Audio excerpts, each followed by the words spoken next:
Muito bem, vamos começar o nosso estudo dessa noite. Estamos aí apenas aguardando o restante das pessoas entrarem para a gente começar, tá certo? Mas vamos começar. Enquanto a gente vai dando aqui a introdução, as pessoas vão se chegando, tá bom? Queridos amigos, vamos falar esta noite sobre um dos pontos que mais traz polêmica, às vezes, pela falta de compreensão, tá bom?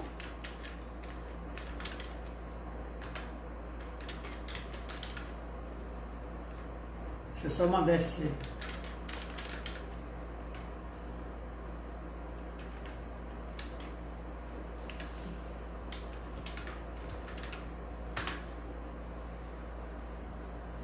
Ok, vamos lá. Vamos começar. Agora é para valer, tá bom? Já vimos aqui as coisas e vamos começar. Muito se fala, mas poucos têm certeza do que estão falando quando o assunto é o chifre pequeno de Daniel, capítulo 7 e 8. Para a gente iniciar, eu gostaria de primeiro convidar você para a gente fechar os olhos, baixar a cabeça e fazermos uma prece ao nosso Deus, porque a palavra de Deus não se estuda sem uma oração antes, ok? Vamos fechar os olhos, vamos falar com Deus. Pai Santo e Deus Eterno, Deus Todo-Poderoso, precisamos mais uma vez da iluminação do Espírito Santo, o autor destas palavras, o autor desta profecia, precisa ser aquele que nos explique a mesma esta noite. Por isso, Pai amado, rogamos mais uma vez a Tua presença, a presença do Espírito Santo, para iluminar as nossas mentes, para que possamos desvendar os mistérios desta profecia, sobre o chifre pequeno e o seu ministério, Senhor Deus, no passado e nos nossos dias. Nós te rogamos por Jesus. Amém. Amém. Queridos, primeiro eu quero agradecer, né? Boa noite, Patrícia, Agostinho, alguns outros que entraram aqui, se deram boa noite. Perdoe-me, eu não pude vê-los, tá bom? Queridos, para a gente abrir, inaugurar esse nosso estudo, deixa-me revisar aqui com vocês um detalhe. Não é estudo, tá? Não é uma palestra, não é um monólogo. Sempre que você tiver uma dúvida, sempre que você quiser, você vai ter duas formas de interagir conosco. Você pode lançar a sua pergunta aí no nosso chat aqui embaixo, né? Nos comentários, você pode lançar a sua pergunta. Magali está aqui conosco, diga boa noite, Magali. Boa noite, pessoal. Qualquer coisa pode mandar a pergunta que eu estou anotando aqui, tá bom? Pronto, muito bem. Então você pode mandar a sua pergunta escrita, ou se você preferir, você pode entrar ao vivo, então, compartilhar aqui conosco e fazer a sua pergunta ao vivo, tá? Ou você digita e Magali vai ser a sua voz aqui na hora de passar para a gente essa pergunta. Irmão Edson, boa noite. Boa noite, querido. Gente, vamos lá, então. Primeira coisa que a gente precisa ter em mente é um princípio que norteia muita parte da escrita da mente semita, tá? Da mente semita. E quando eu falo semita, eu estou falando daquele pessoal ali do Oriente Médio, né? Os hebreus. Eles usavam, eu até falei isso na semana passada, eles não tinham superlativos, tá? Então, quando eles queriam enfatizar uma coisa, quando eles queriam dar ênfase, eles repetiam. Eles repetiam e repetiam aquela palavra quantas vezes fosse necessária para demonstrar a ênfase que eles estavam dando, tá certo? Por que eu estou falando isso? Porque a gente vai ver aqui esse princípio, que é o princípio da repetição e da ampliação. Cada vez que eles repetem, eles acrescentam algo novo, dando ênfase. Nós estudamos lá, acho que no início logo, né? Foi o nosso primeiro encontro. Boa noite, Patrícia, né? No nosso primeiro encontro a gente falou sobre Daniel capítulo 2 e nós vimos ali a estátua e a sucessão ali dos reinos. Fato curioso é que à medida que aquele sonho foi revelado a Nabucodonosor, alguns daquelas nações que seriam dominantes da história, e quanto mais distante da cabeça, mais evidente isso, ainda eram pequenas cidades, pequenos estados, né? E alguns nomes citados ali, nossa, ninguém sabia, ninguém fazia a menor ideia do que se tratava. Eu estou falando isso porque agora nós vamos repetir essa mesma história. Porém, no capítulo 7, nós vamos vê-la na forma de 4 animais. São os mesmos animais, na mesma sequência de Daniel, capítulo 2, tá? A profecia do capítulo 7 e a do capítulo 8, elas são praticamente autoexplicáveis. Porque chega um momento que Daniel pergunta, olha, me explica isso aqui, eu não estou entendendo esses animais. E aí o anjo que está próximo a ele começa a explicar, olha, esse daqui é isso, esse daqui vai ser esse daqui é esse. E aí, queridos, Daniel tem uma curiosidade muito grande sobre o quarto animal, que representa o quarto metal, né? A gente vai ver ali ouro, prata, bronze e ferro.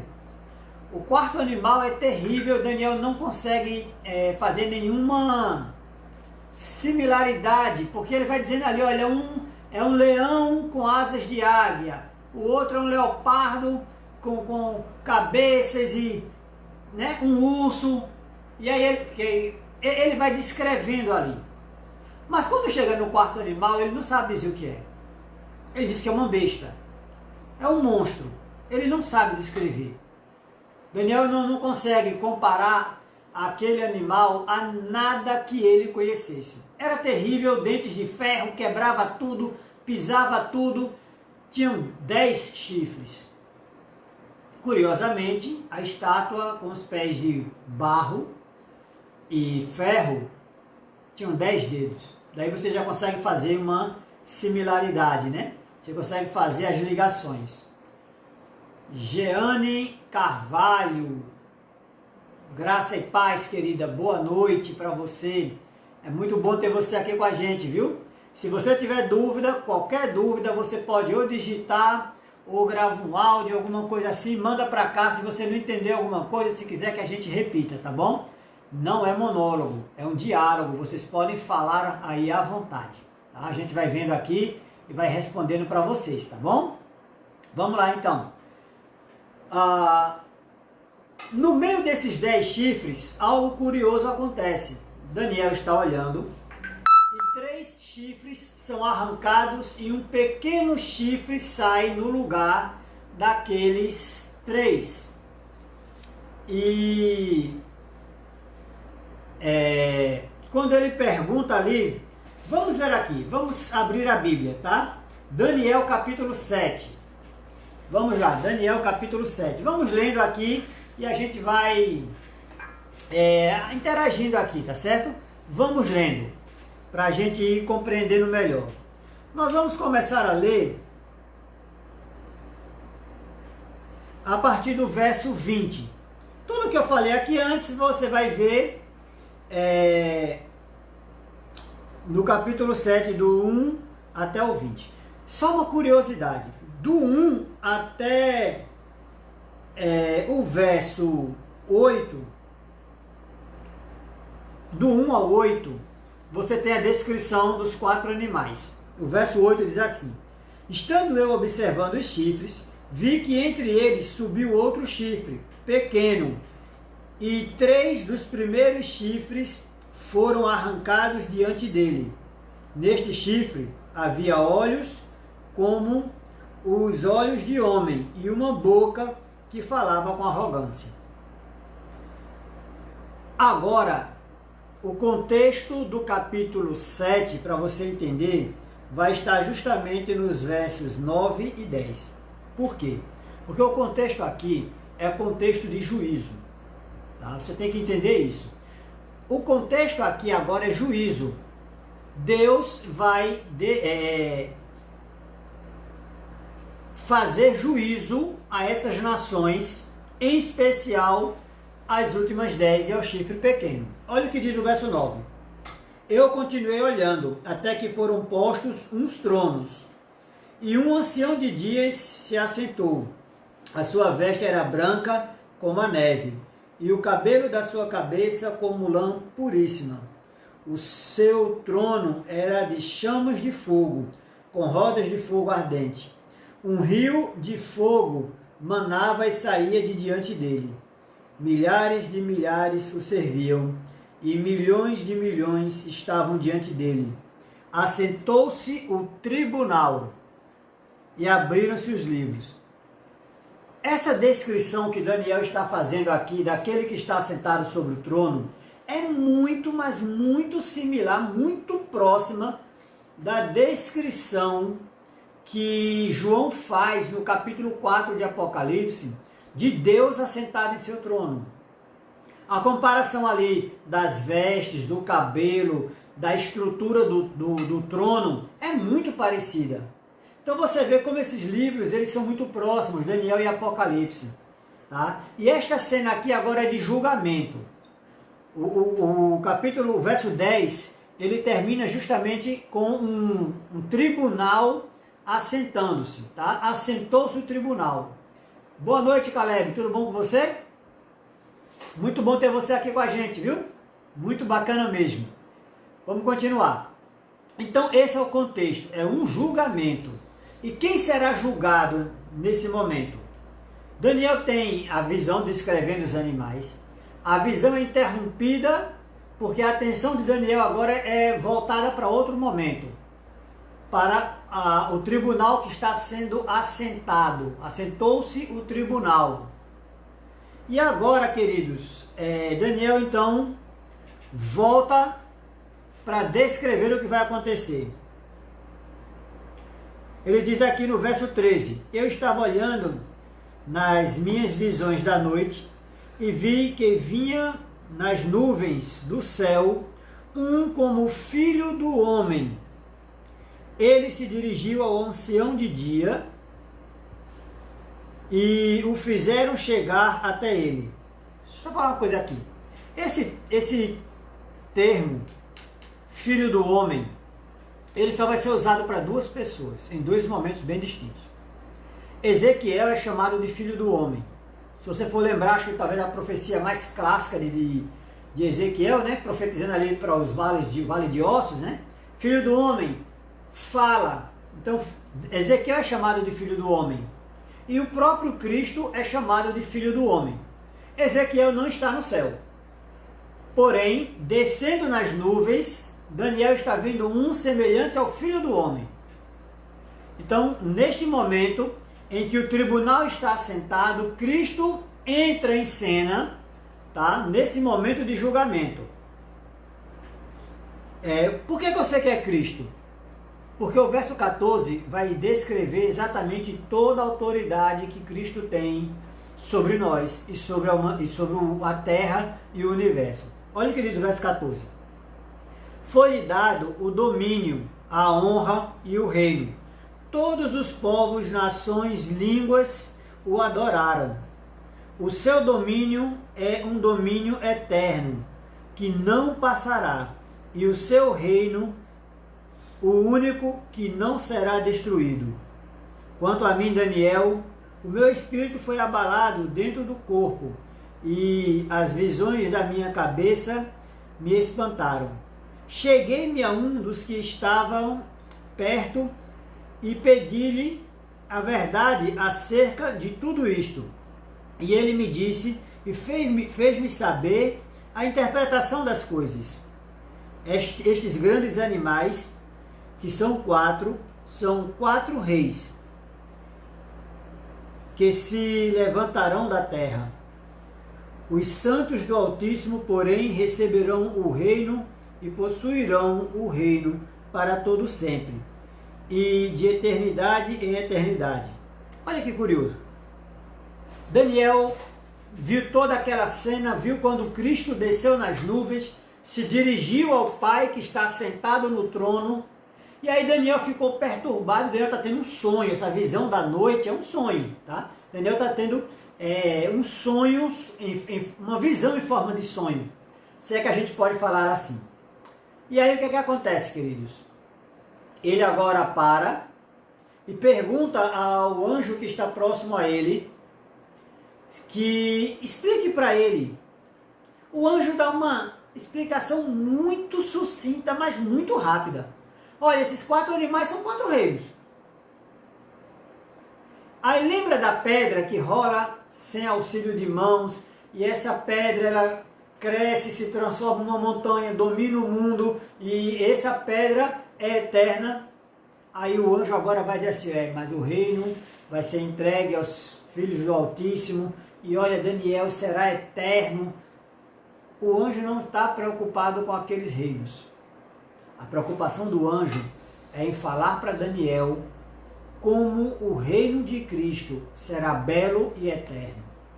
Essa é a preocupação do anjo, né?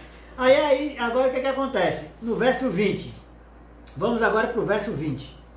Também tive desejo de conhecer a verdade a respeito dos 10 chifres que tinha na cabeça e do outro que subia, diante do qual caíram 3. Isto é, daquele chifre que tinha olhos e uma boca que falava com arrogância e parecia ser mais robusto do que os seus companheiros. Eu olhava e vi que este chifre fazia guerra contra os santos e os vencia. É aqui que a gente vai se deter, tá? É aqui que a gente vai se deter, no chifre pequeno. Eu queria só falar aqui, trazer aqui para você alguns detalhes assim sobre esse chifre. Eu separei aqui um material de pesquisa. Primeira coisa, esse chifre pequeno, ele surge do meio de 10 chifres, pelo menos no capítulo 7, tá? Esse chifre ele vai reaparecer no capítulo 8, em outra visão, agora uma visão mais específica. Primeiro, ele vem dos 10 chifres. Ele arranca 3 para poder se fortalecer. O chifre pequeno possui olhos e boca de homem. Ele parece ser mais forte, mais robusto do que os 10 chifres que estavam antes dele. Ele faz guerra contra os santos e os vence. Fala ele no verso 25, veja só, verso 25 aqui.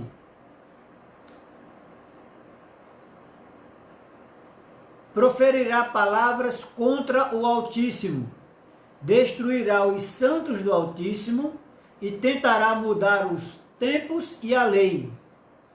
Eles serão entregues nas suas mãos por um tempo, tempos e metade de um tempo. Isso aqui é outro ponto importante aqui para a gente ir conversando esta noite, tá certo? A gente ir conversando aqui e debatendo. Então, ele fala contra o Altíssimo, ele magoará os santos do Altíssimo, mudará o tempo e a lei. O poder do chifre pequeno não é eterno, ele tem um prazo, ele duraria tempos, né? Um tempo, tempos e metade de um tempo. Seu domínio seria tirado por um tribunal divino. Veja o verso 26. O tribunal, porém, se assentará em juízo e lhe tirará o seu domínio para o destruir e para o desfazer até o fim. O reino e o domínio e a majestade dos reinos debaixo de todos os céus serão dados ao povo dos santos do Altíssimo. O seu reino será um reino eterno e todos os governantes o servirão e lhe obedecerão. Essa profecia aqui, queridos, ela amplia o que com relação ao capítulo 2 de Daniel. O que é que essa parte dessa profecia aqui, o que é que ela amplia?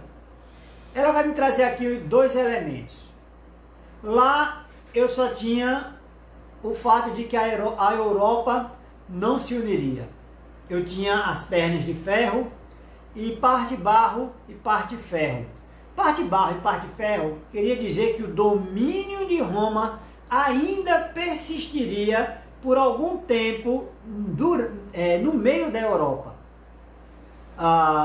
Mas agora eu trago um elemento novo, justamente neste período do final do Império Romano para o que a gente chama de Europa hoje, né? Ou o Sacro Império Romano, a Idade Média, depende de que livro de história você vai estar lendo. Mas, querido, o que é que acontece agora? Aqui ele está me dizendo que um poder vai surgir. Esse poder ele vai dar continuidade, tá? Ele ainda está no animal, tá? Mas ele é diferente dos outros. Diferente. Esse poder ele será cruel. Ele vai fazer guerra contra os santos do Altíssimo. Ele vai destruir, ele vai dominar, ele vence os santos do Altíssimo. Mas quando esse poder estiver forte, olha que lindo. O tribunal então se senta e ele não será apenas julgado, mas será destruído. E nunca mais terá essa mesma força ou esse mesmo poder. Isso é o que está sendo acrescentado agora com relação à profecia do capítulo 2. Agora vamos aos fatos. 10 chifres simbolizando 10 reinos. Queridos, por volta do ano 400 depois de Cristo, o Império Romano entra em declínio. Tá? A partir de 450 começa uma série de invasões de tribos bárbaras. Esse termo bárbaro, entenda o que é bárbaro, tá? Os gregos, eles diziam que esses povos do norte, os vikings, né? Vamos dizer, vamos colocar tudo nessa sacola aqui de uma forma bem grosseira, os vikings, né? Já que a gente já está mais familiarizado com essa palavra. Eram tribos, reinos do norte. E os gregos diziam que eles falavam bar. E daí vem a palavra, vem o termo bárbaro, que era o povo que falava dessa forma, tá certo? Mas na verdade, parte desses povos eram cristãos, eram povos cristãos.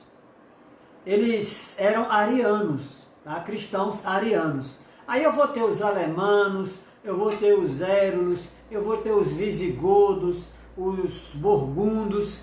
Eram tidos como bárbaros, mas eram cristãos, haviam sido evangelizados e eram nações cristãs. Mas aí o que é que acontece?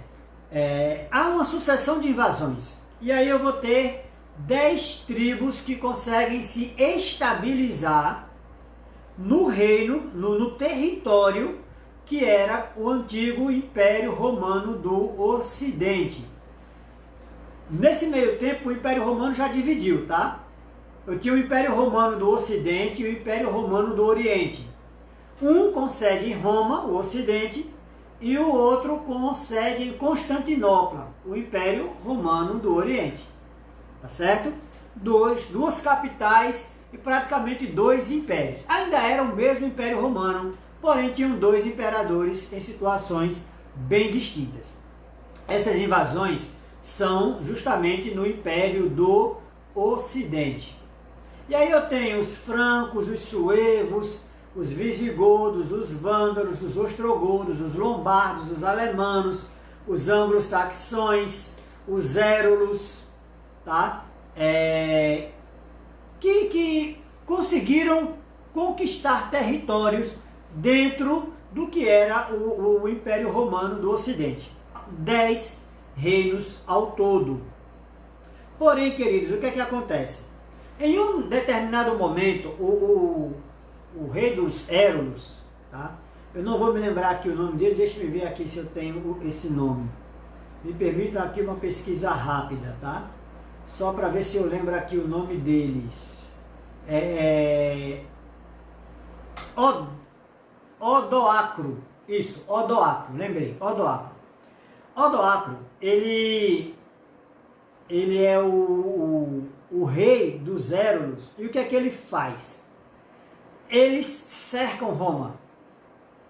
O imperador na época, Rômulo Augustus, ele já não tinha mais território, ele já não tinha mais exército, ele não tinha mais nada nem ninguém, a não ser a própria população, para tentar defender a cidade. E aí, quando os Érulos cercam Roma, esse rei, ele literalmente, ele se acovarda, né? Ele não tem exército para lutar contra o exército que está fora dos muros. Nesse momento, então, o bispo de Roma, ele surge e, sabendo que os Érulos eram cristãos, ele então abre os portões da cidade, sai, vai ao acampamento dos Érulos e consegue convencer o rei dos Érulos, Odoacro, a abandonar o cerco. Odoacro é então constituído rei da Itália, porque não existia mais Império Romano. Ele fica apenas com a península da Itália. E ele então se intitula rei da Itália.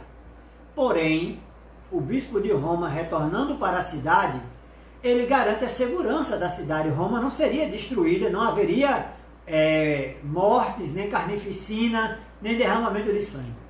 Ao bispo de Roma retornar, ele é então recebido pelo povo com o título de Pontífices Maximus, que era o título do imperador, regente maior, Pontífices Maximus. E aí, queridos, é onde o Império Romano tem seu fim, tá? Isso vai acontecer aí por volta de 476, 480 a.C., por aí. O que é que acontece então? Olha que interessante. Todas as vezes que o bispo de Roma tenta ganhar força, ele é impedido por Odoacro. E aí ele consegue então reunir um pequeno exército e ele consegue, em uma situação adversa, né, ele consegue então expulsar os Érulos. Os Érulos, eles se opunham à preeminência do bispo de Roma porque eles eram cristãos. Eles criam que Cristo era o cabeça da igreja e não um homem. E aí o primeiro chifre então cai, os Érulos. Isso vai acontecer, deixe-me ver aqui nas minhas anotações, tá? Isso vai acontecer mais ou menos em 493 depois de Cristo. Os vândalos e os ostrogodos também eram tribos cristãs, tá? Também eram cristãos. E aí o que é que acontece? Eles também não concordam com a ideia de que o bispo de Roma seja o pai da igreja e que ele tenha preeminência sobre os outros. Mas agora o bispo de Roma ele já tem um pouco mais de território e um pouco mais de força militar. E ele faz guerra então contra os vândalos. Os vândalos vão estar mais ou menos no nordeste da África. É o território que eles ocupavam ali, praticamente próximo à Palestina. E só para você se situar no mapa, tá? E aí eles vencem os vândalos, que fazem oposição não ao Império, mas ao bispo de Roma. E com isso, em 538, então, caem os ostrogodos. Os ostrogodos, eles estavam ocupando ali o território mais ou menos do norte da Itália, por ali, tá? A parte de cima da Itália. E eles são expulsos, eles são mandados, empurrados de volta. Com isso, 3 reinos caem, tá certo? 3 reinos caem. Os Érulos, os vândalos e os ostrogodos. Esses 3 reinos caem e o bispo de Roma consegue então consolidar e dar início ao que é chamado de Sacro Império Romano, né? Não é mais o Império Militar, mas agora é o Império Religioso. Isso dá exatamente em 538, isso mesmo, depois de Cristo. Agora eu não quero confundir com 1538. Tá? 538 depois de Cristo. E é isso aí que acontece, gente. Com isso, a gente entende 3 chifres do meio dos 10, 3 caem e um pequeno chifre sobe. Eu estou falando aqui sobre o bispo de Roma, tá? E não estou aqui me referindo aos nossos irmãos católicos. Eu estou falando de história. Isso você pode pegar aqui em qualquer site. O mais fácil para você procurar essas informações, se você quiser pesquisar, você pode pesquisar aí no Wikipedia. Pronto, vai no Wikipedia. Você coloca aí migração dos povos bárbaros, fim do Império Romano, e você vai ver exatamente a sucessão, a sequência, tá? De todos os reinos, os mapas, as rotas, né? E esses que eu estou falando agora, tá certo? Esses reinos, como foi que eles caíram, tudo isso. Quando a gente estudou lá a profecia do capítulo 2, nós vimos que Deus está no controle da história. Deus está no controle do tempo. E nós vimos que é Deus quem estabelece as regras no jogo. É Deus quem tira e põe os reis. Quando a gente viu lá, por exemplo, que 300 anos antes, quase 300 anos antes da queda de Babilônia, Isaías já tinha dito o nome do general que iria conquistar Babilônia e até a forma como esse general iria entrar em Babilônia. A gente vê que Deus está no controle e Ele é quem determina as leis desse jogo, digamos assim, as regras do jogo. Eu estou falando isso, queridos, porque o chifre pequeno, no verso 25, ele tem algumas características interessantes. Vamos ler de novo aqui o capítulo 7, verso 25, tá? Olha que interessante, ele vai, olha só, ele diz aqui, ó, 25, proferirá palavras contra o Altíssimo, destruirá os santos do Altíssimo, e tentará mudar o tempo e a lei. Queridos, quando diz que ele falaria contra o Altíssimo, a gente vai colocar aqui algumas questões mais à frente.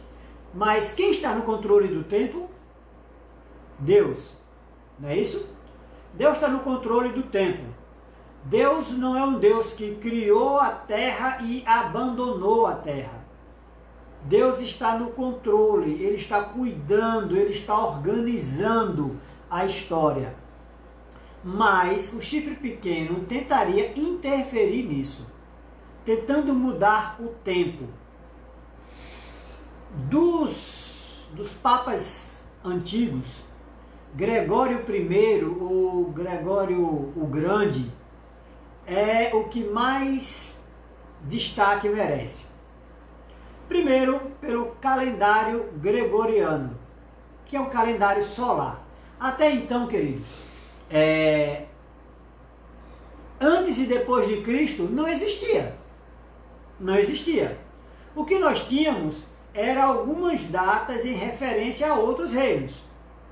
Os judeus, por exemplo, começaram a contar os anos a partir da saída deles do cativeiro babilônico. E aí a gente está no ano 5000 e alguma coisa. Para você ter uma ideia, tá? Do que eu estou falando. Mas o calendário hebreu é um calendário lunar, tá? A gente vê na Bíblia eles falando que de uma lua nova a outra, né? As festas da lua nova, porque o calendário era lunar. Porém, os romanos, principalmente a partir de Constantino, eles eram mitraístas, tá? Mitraístas, ou seja, eles adoravam o sol. E essa influência pagã do culto ao sol, ela entra na Igreja Católica, ela entra na Igreja Romana, e ela é muito forte, tá? Quer um exemplo claro disso? Gente, eu falo isso com muito respeito, mas é uma verdade. Você já percebeu que em determinado momento da missa há a entrada do sol? O padre entra com o ostensório. E o que é o ostensório? É um círculo com raios saindo dele.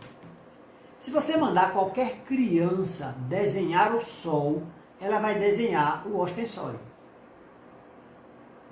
aquela entrada, né, que ele faz, e as pessoas ali adoram, elas curvam, elas se benzem, elas rezam, elas choram diante do sol. Você pode dar outros significados. Ali é a hóstia que representa Cristo, tudo bem, mas ainda assim é a figura do sol. Você pode dar o significado que você quiser, mas ainda assim é a figura do sol, tá? Dentro da missa até hoje. Então até hoje há a presença do mitraísmo no culto católico.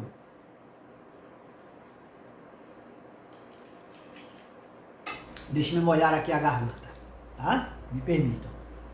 Então, Gregório, ele resolve fazer uma pesquisa para determinar mais ou menos em que ano Cristo teria nascido. O problema é que as pessoas que fizeram a pesquisa erraram feio, né? Erraram por 3 anos. Eles colocaram o nascimento de Cristo 3 anos depois do nascimento. Eles erraram o cálculo. Mas ficamos com um calendário datado em antes de Cristo e depois de Cristo. Hoje, no mundo acadêmico, não se usa mais antes e depois de Cristo. Eles usam antes da era cristã e na era cristã. É mais questões acadêmicas, tá? Em inglês fica Before Christian Era ou Christian Era, tá certo? Mas basicamente é antes e depois de Cristo, é a mesma coisa. Só muda a nomenclatura, que antes era AC e DC, agora é BC, BCE e CE. Os livros mais modernos vão trazer essa nomenclatura, mas é a mesma coisa. Ok? Então, beleza aí. Já vimos a questão da mudança do tempo. Saímos do calendário lunar para o calendário solar e dividimos a história em antes e depois de Cristo. A questão da lei, queridos, eu vou só trazer aqui essa informação para vocês de uma forma um pouco mais segura. Me permitam aqui fazer a pesquisa, tá?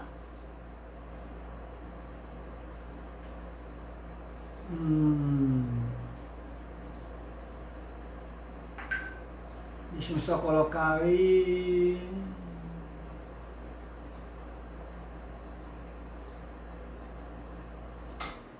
Pronto, acho que eu achei aqui. Mansi Sacrorum Conciliorum, tomo 33, páginas 529 e 530. Isso daqui é um documento católico, tá? É um documento católico. O sábado, o dia mais glorioso da lei de Deus, foi mudado para o dia do Senhor. Esses e outros assuntos semelhantes não cessaram em virtude dos ensinamentos de Cristo, pois ele disse que veio para cumprir a lei e não destruí-la, mas foram mudados pela autoridade da Santa Igreja Romana. Documento católico, ok? Então, entenda, a igreja mudou o tempo, a igreja mudou a lei. Tá? Mesmo reconhecendo que o sábado não passou, que Cristo não tirou a autoridade da lei de Deus, eles dizem aqui que por decisão da Santa Igreja, eles mudaram para o dia do Senhor, o Dominus Dei, que na verdade, queridos, sempre foi o dia do sol. Tá? Se você sai do meio latino, que a nossa língua, ela segue o tronco românico. Tá? O tronco românico, ele abrange 3 línguas vivas hoje. Eu tenho português, na verdade 4, desculpa. Eu tenho português, italiano, francês e espanhol. Nessas 4 línguas, o primeiro dia da semana chama-se domingo. Nas outras, chama-se dia do sol. Em inglês, Sunday. dia do sol. Entenderam? Então muda-se o nome, mas a essência permanece a mesma. Então, ok, vamos lá. Já vimos aqui a influência do chifre pequeno. Ele mudaria o tempo, mudaria a lei. Mas ele também faria guerra contra os santos e os venceria. E os santos seriam entregues em suas mãos por um tempo, 2 tempos e metade de um tempo. Queridos, que medida é essa? Como é que eu vou medir quanto é um tempo? Primeira coisa que a gente precisa entender aqui. A Bíblia explica ela mesma. Tá? A Bíblia se explica. Daniel capítulo 11, verso 3. Abra aí. Daniel capítulo 11, verso 3. Olha o que diz. Depois se levantará um rei valente, que reinará com grande domínio, e fará o que lhe aprouver. Ué, peraí.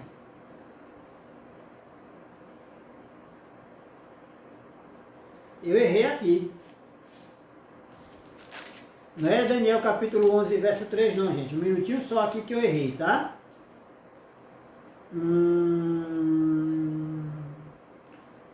É 13. Eu sabia que tinha alguma coisa errada. É 13. 11, verso 13. Eu disse 3. Porque o rei do norte voltará e porá em campo um exército maior do que o primeiro. E a cabo de tempos, isto é, de anos, virá à pressa, com grande exército e abundantes provisões. Ok. Tempo, ano. Perfeito. Então eu já descobri que unidade de tempo é essa. É ano. Um tempo, um ano. Agora eu tenho um pequeno problema aqui, que a gente vai ter que desvendar esse mistério. E é simples, mas é porque às vezes as pessoas gostam de complicar, né? Gostam de complicar. Quando eu falo aqui, tempo é singular. E tempos, quantos? Simples, querido. Só me responde uma coisa. Quando é que as coisas vão para o plural? É quando tem mais de um, não é isso? Então eu tenho quantos? 2. Tempo, 1. Tempos, 2. Eu tenho um tempo, tempos, 2 e metade de um tempo. Ou seja, eu tenho aqui 3 anos e meio. Ah, então só quer dizer que depois de 3 anos e meio... Não, peraí, calma, não é assim também não. Eu agora tenho que transformar tempo, dia em ano. O que eu tenho aqui, queridos, soma para mim. 365 vezes 3, né? Vezes 3, vai dar quanto? Pega aqui, ó. 365 vezes 3 dá 1095 dias. Agora pegue mais 183, né? Para a gente arredondar aqui.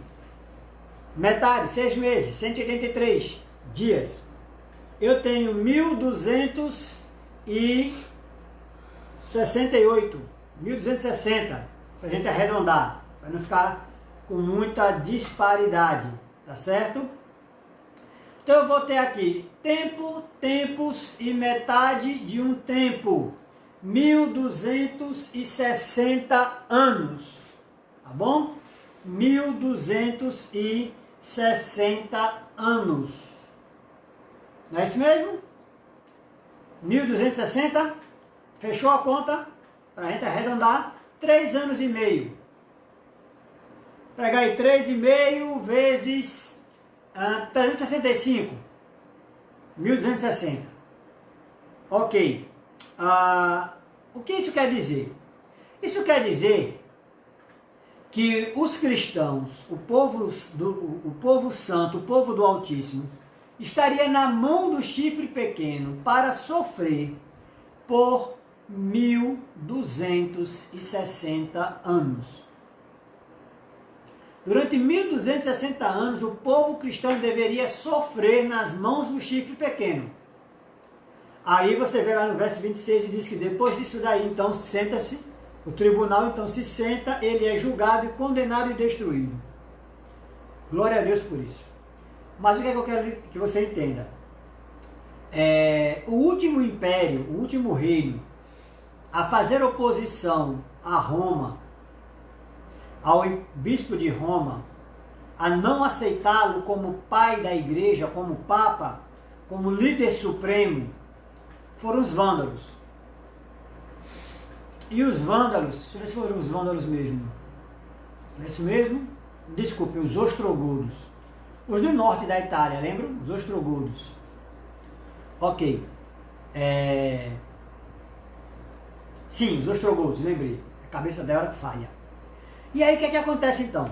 O último reino a cair, a fazer oposição, a não aceitar o bispo de Roma como pai supremo da igreja, os ostrogodos, eles caem no ano 538. Eles são expulsos do norte da Itália, em 538. Com isso, não há mais oposição ao bispo de Roma. Não havendo mais oposição, funda-se o Sacro Império Romano. Aí você vai dizer assim, mas os livros de história falam que o Sacro Império Romano foi fundado só em 1400, 1600, por Carlos Magno da Alemanha. Querido, isso é o segundo Sacro Império Romano. Estou falando aqui do Império Romano religioso, não mais Roma pagã, Roma imperial. Eu estou falando agora de uma Roma religiosa, tá? Se eu colocar aqui agora 538, soma mais 1260, faz a conta aí na tua casa. Pega aí o papel, caneta, calculadora. Só não pega o celular para você não sair da live, tá certo? Só não pega o celular. Gente, enquanto vocês fazem a pesquisa, deixe-me falar uma coisa aqui. Eu estou preocupado. Porque ninguém perguntou nada, ninguém falou nada. E aí, quando eu era professor, eu entendia assim. Ou a turma entendeu tudo, e ninguém tem dúvida, ou não entenderam nada. Por isso não querem perguntar. Se você não entendeu alguma coisa, está com alguma dúvida, gente, fala que a gente para aqui e responde. Tá certo? Se alguém tiver com dúvida. Fez a conta? Já fez a conta? 538 mais 1260, 1798. 1798. O que aconteceu nessa data? O que aconteceu aí? As tropas de Napoleão, elas invadem Roma e elas destituem o Papa Pio VI. Elas retiram Pio VI do poder. Roma não é mais um império, um sacro império. Não existe mais. Se você for olhar isso aí pela ótica do Apocalipse, é a ferida de morte na cabeça da besta que emerge do mar. Tá certo? Aquela ferida de morte. Mas, como nós vimos lá, vamos ver depois em Apocalipse, quando nós vamos estudar o capítulo 13, essa ferida depois ela é sarada, ela é curada milagrosamente. Mas ok. E o que é que acontece então durante esses 1260 anos? Eu creio que você já deve ter ouvido falar, ou por esse nome, ou pelo seu apelido. Você já conheceu, ou já ouviu falar no Tribunal do Santo Ofício? Ele era comumente chamado de Santa Inquisição. Nesse período da Idade Média, de 1260 anos, todo aquele que não concordasse com os ensinos da Igreja Católica eram torturados e mortos. Alguns povos foram exterminados, para você ter uma ideia. Algumas nações chegaram a ser exterminadas. Há histórias belíssimas e extremamente cruéis.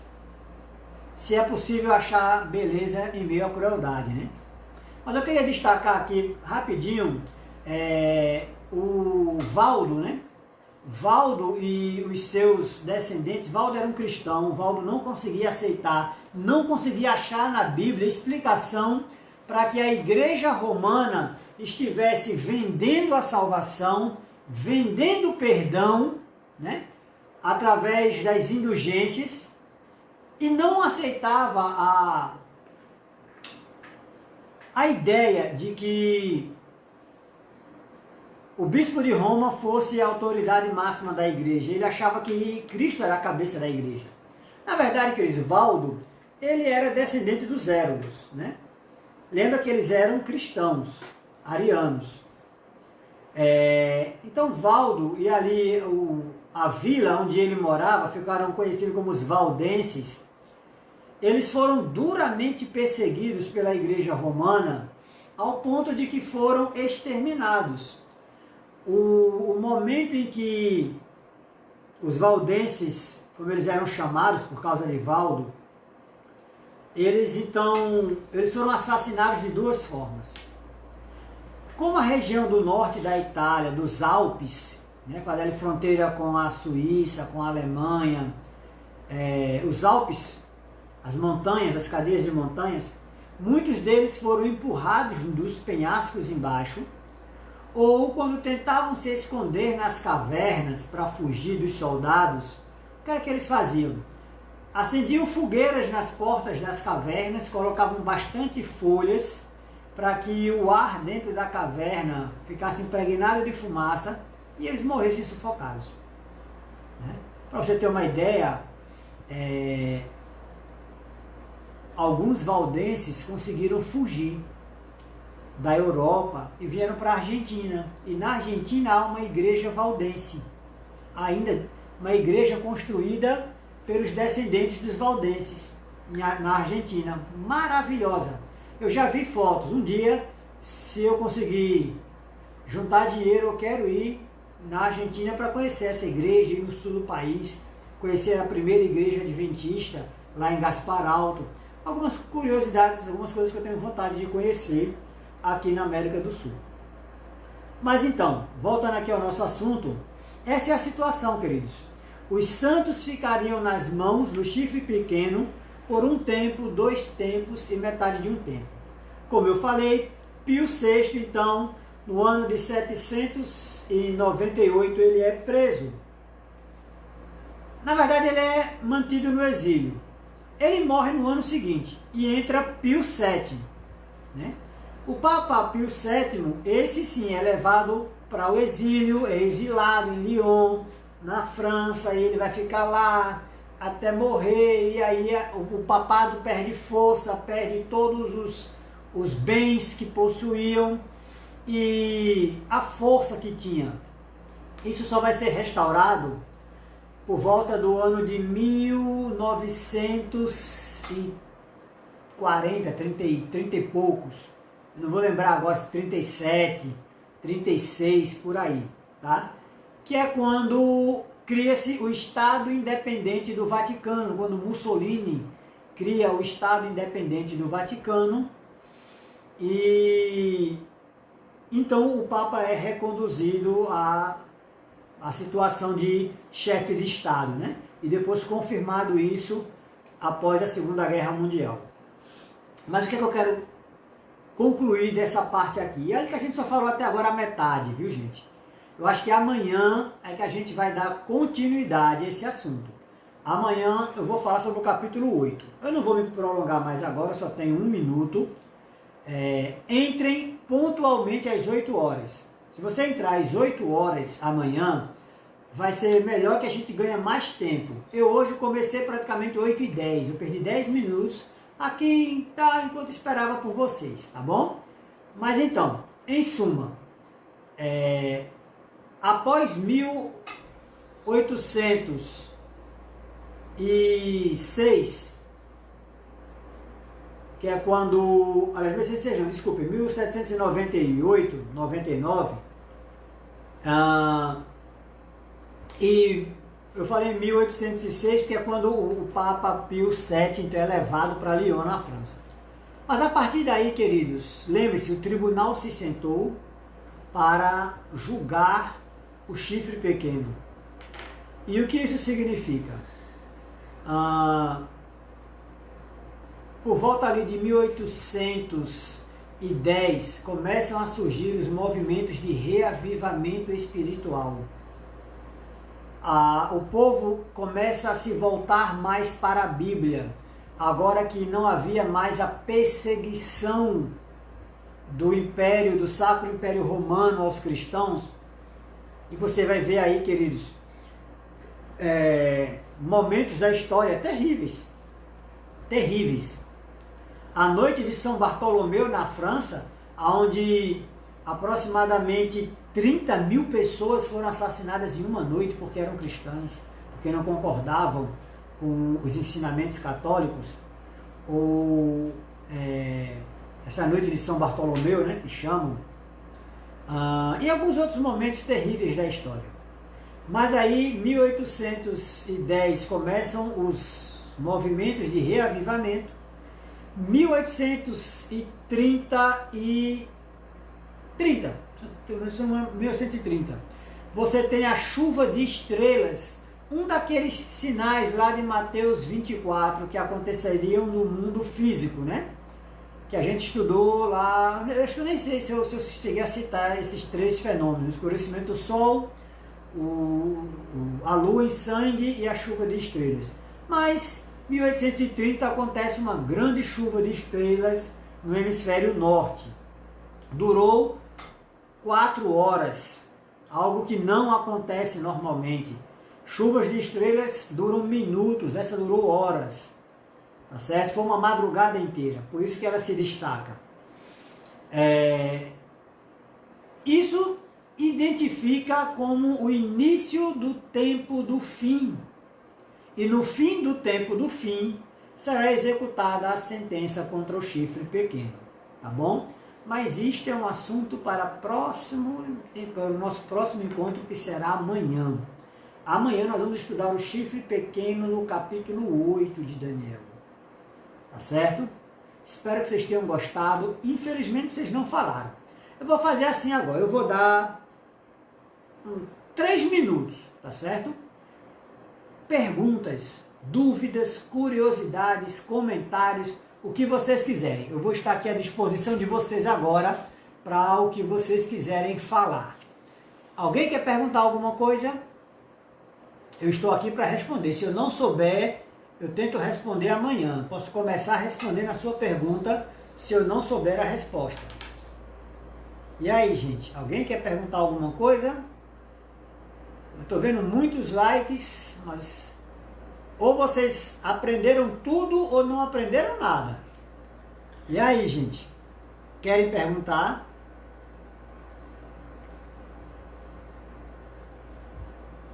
Não havendo perguntas, então vamos agradecer a Deus por essa noite.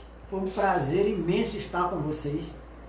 Amanhã, 8 horas da noite em ponto, tá? Rigorosamente 8 horas da noite nós vamos entrar para continuarmos falando sobre o chifre pequeno, tá bom? Eu quero agradecer a presença de vocês. Temos aqui muitas pessoas, graças a Deus.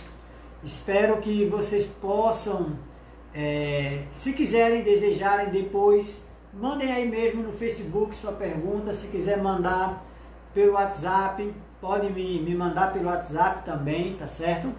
Fica a critério de vocês. Vou então encerrar esse momento agradecendo. Alguém perguntou aqui, a irmã Francisca Neres. Nininha. A irmã Nininha. Eu não sabia a origem dos valdenses, aprendi hoje. Pois é, irmã, eles eram ali no norte da Itália, e no norte da Itália ficavam os Érulos. Que bom que eu pude contribuir. A senhora aprendeu alguma coisa a mais hoje, que bom. Que bom. Obrigado, Estela. Eu também gosto muito. Vamos continuar, gente. Todo sábado e domingo desvendando os mistérios da profecia, tá certo? Olhe que a gente ainda nem entrou no Apocalipse, que é a parte mais gostosa ainda de estudar, tá? Estamos ainda, vamos finalizar aqui com o chifre pequeno. Aí eu acho que a gente ainda vai ver a profecia mais longa da história. Essa com mais de 2000 anos. Ela vai abranger 2000 anos de história. E aí a gente parte para o Apocalipse, tá certo? A gente entra de vez no livro do Apocalipse. E eu amo de paixão o livro do Apocalipse. E quero que você aprenda a amar esse livro também. Quero que você aprenda a gostar desse livro, tá bom? Não tem nada de misterioso nele. Pelo contrário, é um livro aberto. Eu creio que este final de semana aqui a gente finaliza o chifre pequeno, vamos para a profecia mais longa da história e partimos para o Apocalipse, tá bom? Combinado assim? Combinou? Fechou? Então aproveite também, feche seus olhos, vamos falar com Deus. Pai Santo e Deus Eterno, Deus Todo-Poderoso, te agradecemos, Pai. Obrigado. Obrigado por conduzir a nossa história. Obrigado, Senhor Deus, por nos mostrar que apesar dos atos tão terríveis do chifre pequeno, mas o tribunal se assentará, ele será julgado e destruído, Senhor. Louvado e engrandecido seja o teu Filho Jesus, por nos dar a certeza de um reino eterno, de paz, de amor, de comunhão e de presença constante tua, do Espírito Santo e de Jesus, de uma forma visível conosco.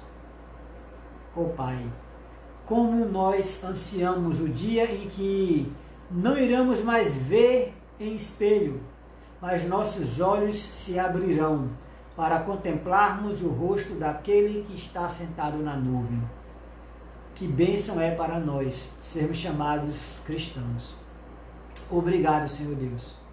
Muito obrigado por estes homens e mulheres que, apesar de terem estado nas mãos do chifre pequeno, apesar de terem sido aparentemente derrotados, mas amaram a Cristo acima das suas próprias vidas, amaram a tua palavra e deram a vida para que nós pudéssemos tê-la em nossas mãos hoje.